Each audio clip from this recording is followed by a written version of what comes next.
I'm DJ Semtex. This is Capital XTRA. Right now, I'm with one of the greatest MCs, one of the hardest MCs in the game. Killer Mike in the building. What up, bro? It's good to see you again, man. Good to see you, bro. How's it feel to be back in the UK? Man, I've always loved the United Kingdom, man. You guys have amazing crowds, that really appreciate music and art and soul and heart of it all. So playing here is just always a treat. Outkast and Killer Mike. Yep. Yo, you were saying won a Grammy for that. So I started this peak. And then Dre chooses to not tour and stuff anymore. So Big Boy forms Purple Ribbon label. We push on. Next, big record comes Kryptonite. And I could have taken a record deal with Virgin at the time, and I said no. Jermaine Dupri was over at Virgin at the time, and he tried to pull me in. I just said no. I remember turning down.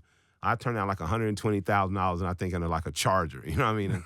And one of Big's lawyers, he told me, he said, I thought you were crazy when you were doing that back in the days. And I was like, yeah, I get about $120,000 for a festival date now. So, that's not the group. That's just my half. So I'm like, he was like, yeah, you were smarter than I thought. Not smarter. He was just like, you were smarter than us all. I was like, I just saw bigger. 10 years ago, I formed a group with LP, Run the Jewels, and we have been on a decade-long run of touring and just becoming one of the most dominant rap groups ever. And I'm proud of that. I'm proud to be mentioned next to Outkast, next to Mobb Deep, proud to be mentioned next to Tribe, next to the Alcoholics, Beat Nuts. So, I'm just like, wow, it's amazing. And then during COVID, LP was working on a score for a movie, and he and Zach De La Rocca was working on some cool stuff.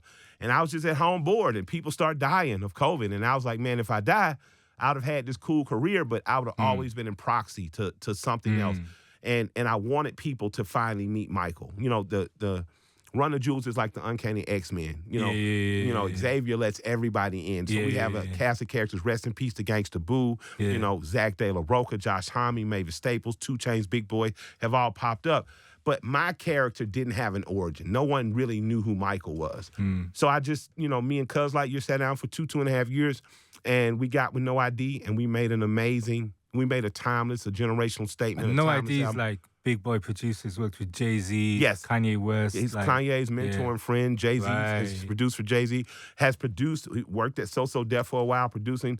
I haven't met a producer that's produced everybody from Lil Bow Wow to JayZ. Wow. So he covers the ground, and he's one of my favorites ever because I'm a huge Common fan. I'm a huge fan of Common Sense, and he and Common started together, and so he helped define part of one of my idol sound. And I love him to death. He's one of my best friends. He pushes me in places I wouldn't have accept that pushing from other Motherless wouldn't have gotten made with any other producer. Some people that may never happen again.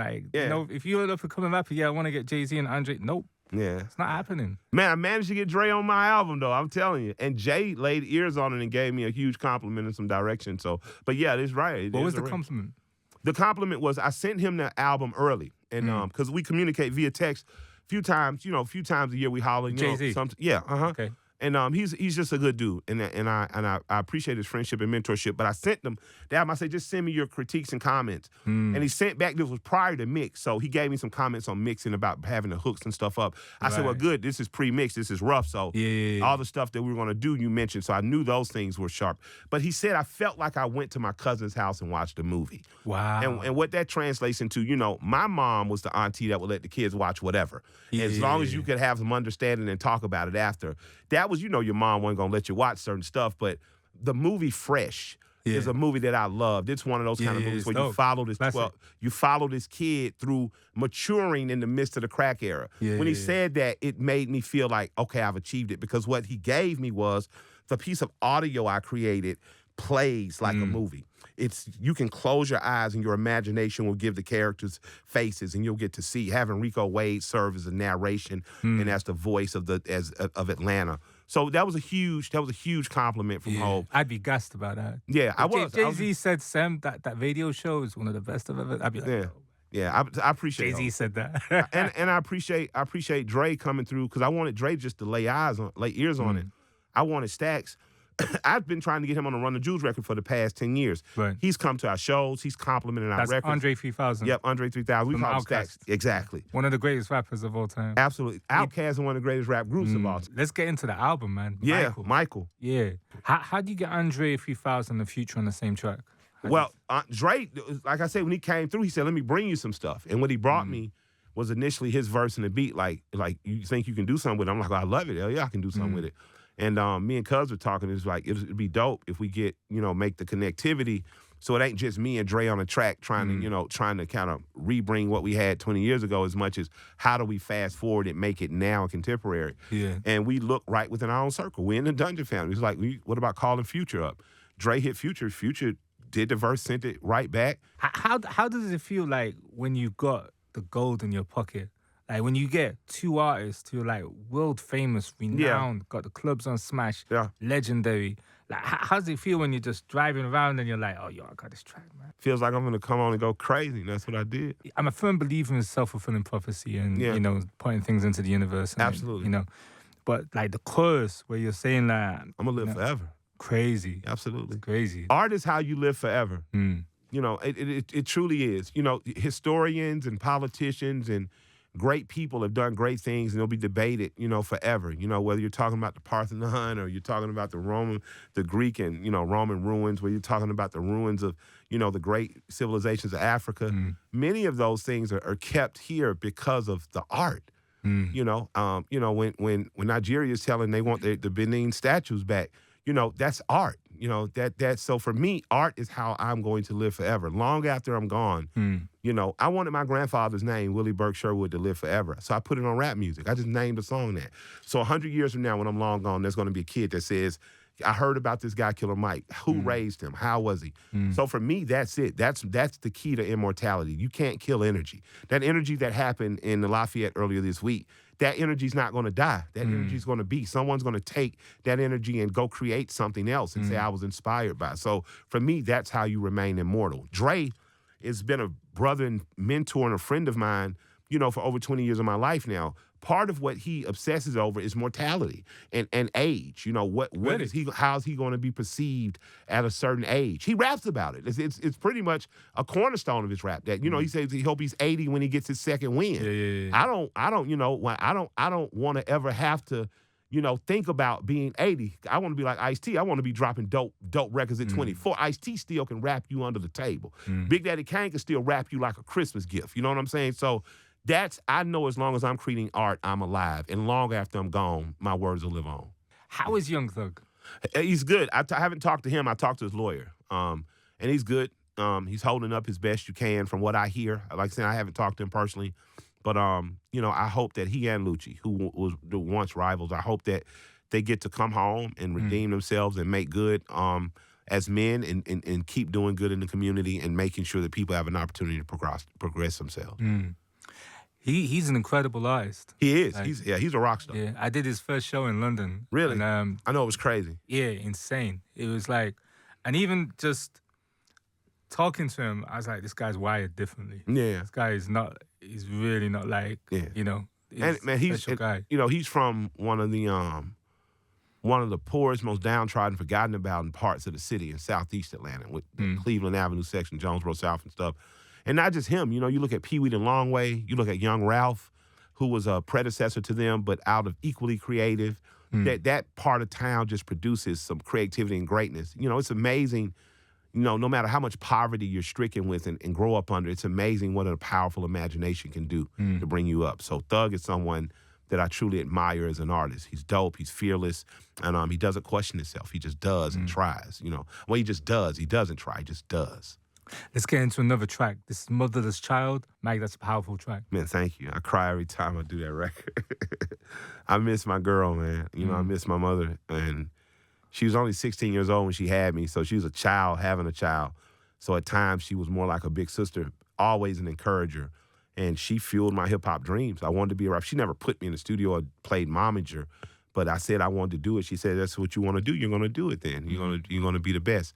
So I miss her and my grandmother deeply. I pray, and meditate on them often, and I know that they're with the ancestors guiding my way because, since my grandmother left 11 years ago and since my mom left 6 years ago, just the success hasn't stopped, and so I know that as the head of a family now, with them two gone, that I have a responsibility to make sure my nieces and nephews, make sure my kids, make sure my extended family is good.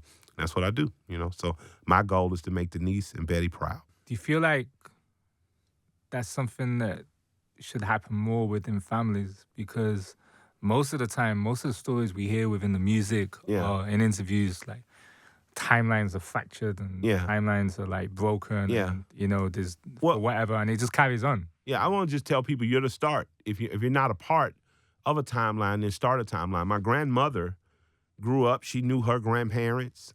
I knew her parents, who were my great-grandparents. I knew my grandparents. They raised me. I knew my parents. I have two dads, a bio and a non-bio dad. My family's a big, blended hodgepodge of togetherness. And with that said, my grandfather grew up with no father. He grew up having to drop out in the 3rd grade and work in a sawmill and help raise his sisters, and his mom help her. So he grew up very fractured. He grew up with an unstable life.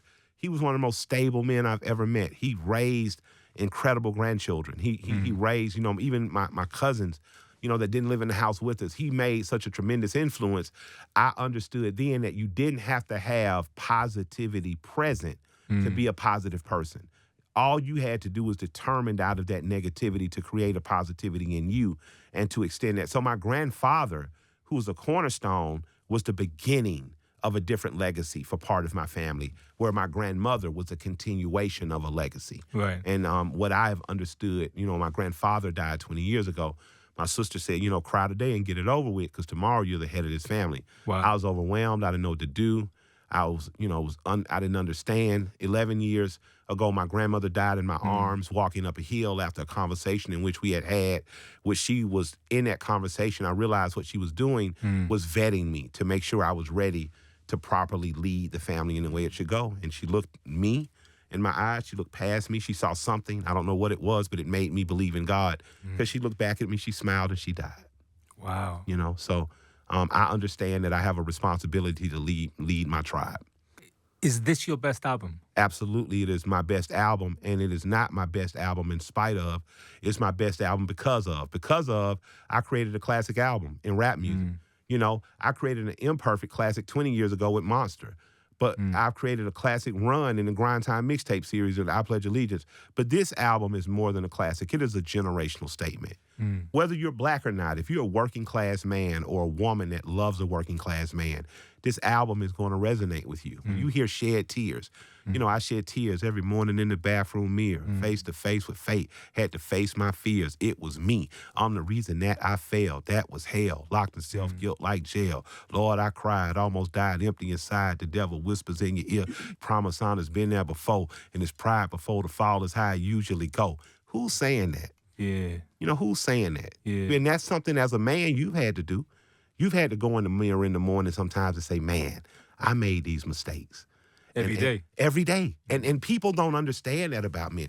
When you look at Slumber, when I talk about, you know, being in love with this girl and teenagers and thinking that love is going to last forever, and understanding, like Sade said in Jezebel, you know what I'm saying, that their poverty can be stronger than love. And my girlfriend, who I thought buying her matching sneakers was an accomplishment, you know, ended up being stolen away by a guy who had a car in his own apartment because she was in the projects. She didn't want to stay in the projects, you know. She went on to marry him, had a great family, and they ended up getting divorced. But when she saw me years later, she hugged me and told her kids, like, I told, this is who I was telling you about. Right. And her, it was crazy. I saw her son at a Waffle House before I came over here. Wow. And he said, what's up? I said, what's up, nephew? And he was just, he's a rapper now. And he was just, you know, he I could tell the pride that was instilled in him for me. So, you know, but no one talks crazy. about abortion. In another lifetime, it's like, he could have been his dad. Yeah. He been on my knee a couple times, you know, but you know, everybody's looking down on those with addictions, whether it's alcoholism, pill addiction, you know, crack, heroin. I was probably the first rapper to ever show that outward pour of empathy, you know. So for me, this record is a generational statement that is not soon going to come from anyone else. You know, I think it should be celebrated with the best of out of this genre, because I've poured my best, what this genre has put into me, I've taken and poured my best out into it. We're in crazy times right now. We are. Like, there's stuff that's happening around the world. Yeah. What would you say to people who are trying to make sense of what's happening right now? We should refuse to participate in war. We should refuse to see people hungry.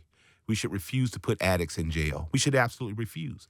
And if our refusals don't work, we should stop paying taxes to these that don't mean us any good. It's deep. That's the truth. It's as easy as stopping. It's as easy as saying no. If every 18-year-old boy in the world just refused, if every mother of every teenager refused to let their boys go to war, there'd be no more war. Mm. And I think that we should start thinking like that. We should start understanding that a nationality is something given to you to give you false pride in something. I'm not saying you're not Greek or not Nigerian or not Brazilian or not American. What I'm saying is that nationality should never trump humanity. It should never get ahead of the fact that we are a human species put here by something greater than us, and our purpose has to be more than killing one another. Mike, man, it's been real. I love and respect you immensely. Likewise. You got me doing something cool, too. I was trying to get it done before I got over here, but it's going to get done, just so you know. Okay. Right? Love you, brother. All right.